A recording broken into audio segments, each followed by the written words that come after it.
You were newborn. Thank you, Dr. David, and good evening, ladies and gentlemen. My parents, Colin and Dorothy Abshier, first arrived at South Shore in the summer of 1930, where my father worked for 3 months of the year as a carpenter. 4 years later, in 1934, June of 34, my twin sister and I arrived, and we were 4 months old. And Roberta, one of the things my dad did every night when he got home from work was we had a diaper pail, and his job was to wash the diapers.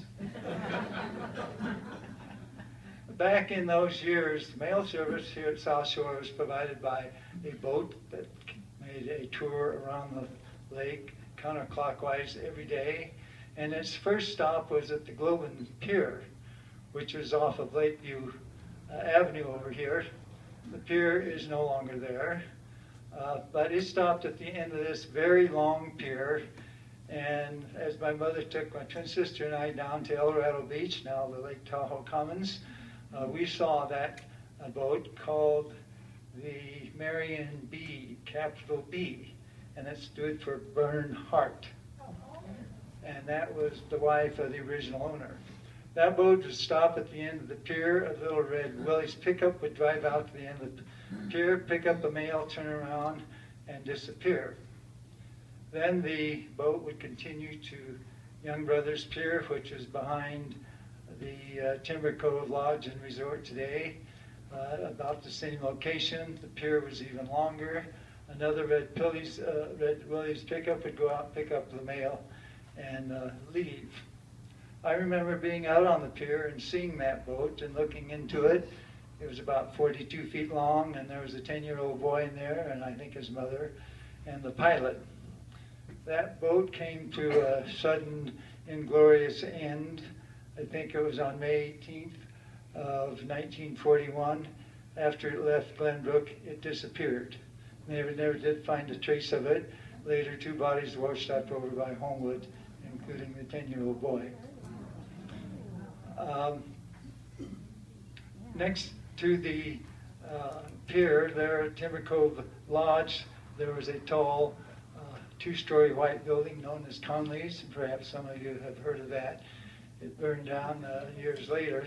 But across the highway, in what is now the Safeway parking lot, was a large stand of tamarack pine trees.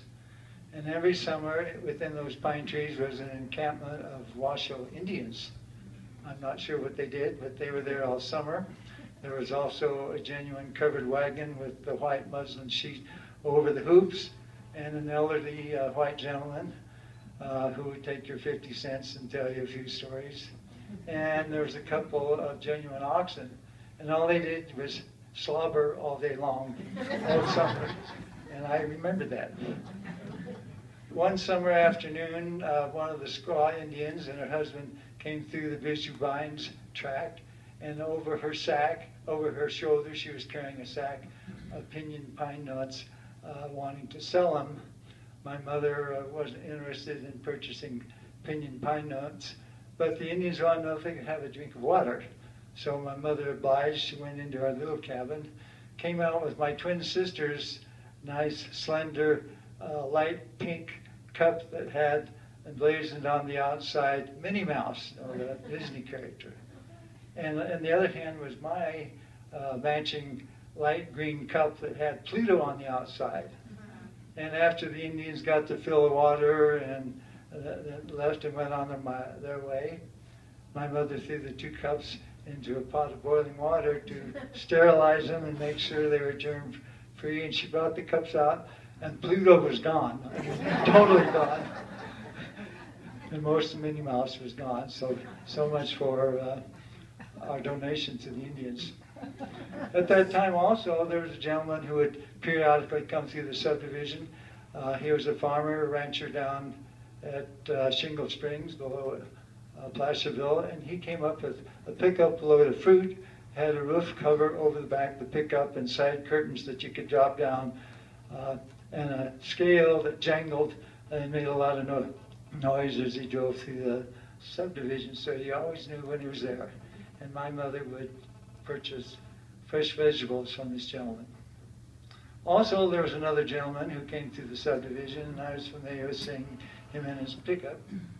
His name was Bill Ham. Bill Ham was the caretaker and operator of the water system for Abshier Pines. And some people have asked me, there's a little tiny block over across the street from where Steve and Denise live, Pickett divides, and so you got two streets about 100 feet apart, each named Pickett. On the west side is Long Valley, and on the east side is Oak. How come that lot is only 100 by 200 and so small, and what happened? Well, that's where the well and pump was for the water system that supplied water to the residents, and the original owners of the lots were guaranteed free water for the lifetime of the original owner. Bill Ham later made the history books in August 30th of 1940. He was the gentleman that was hired by the Bliss family to open the seacocks of the SS Tahoe and sink it out off of Deadman's Point off of Glenbrook. And I'm 6 years old, and I remember my parents talking about that and being very disgusted about that particular event. Next door to the east, well, if we'll go to the west, there's the Eldorado Hills Bank Building, and on the east wall is a painting of a woman who's Mrs. Jack Mine, M-E-Y-N. She and her husband Jack had a small gift shop, the Abshier gift shop, located where Tepsville Roma is located today. Moving across the street over towards where Heidi's restaurant is was Lakeland Village, which is still there. The original buildings were knocked down, I think, in the 1970s, but the remarkable thing about Lakeland Village then was it had a stone mason wall about 3 feet tall along the west property line and all along the highway for a couple hundred yards. And those masonry stones were those beautiful stones which are light pink and yellow and green and orange that you see in the older chimneys of the older cabins here around Lake Tahoe. Well, they knocked that stone wall down, and also the stone-walled garage and repair shop that was facing along the highway. Those are missing. Across the street from where the brewery is where Bill Ham lived, in that brick house, which is still there today. Then moving on further to the east, there really wasn't much construction in prior to 1940, but you get down to where IHOP is. The International House of Pancakes was where the local ice house was. And most people didn't have refrigerators in those days, and you could go down there and buy your ice, which was sawn out of the Upper Truckee River here by the grocery outlet. And I remember seeing ice being sawn out of the river at that location. And then farther east behind Rayleigh's parking lot at State Line was Camp Chinookis. Camp Chinookis was a girls' camp run for, I think, junior, senior, little high school girls and college girls, run by a couple of women from Connecticut. And here they were taught the fine art of swimming and life-saving and how to paddle a canoe and play musical instruments. And that camp existed from about 1929 to about 48 or 49. So I will show you a picture here of, in fact, my dad's a carpenter, was called there 2 or 3 times to do repair work. And one time when we went there, my twin sister and I were gifted by those 2 ladies a pair of sailboats. These sailboats are now behind glass above the fireplace in our cabin over here in Abshier Pines. This is taken in 1940. And the other thing I want you to take notice of is it shows Woburns Pier in the background. You just barely can see it. And Saturday, I answered a lifelong question. Why did the pier not go straight out into the lake? It went off at an angle like that. If you drive along the lake now with the shallow water, you get your answer.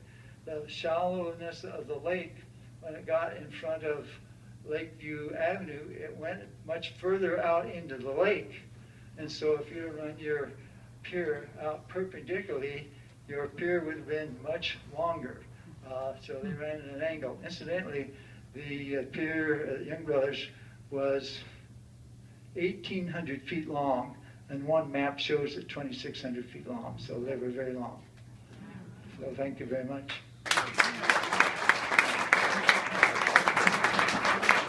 Thank you very much, Gene.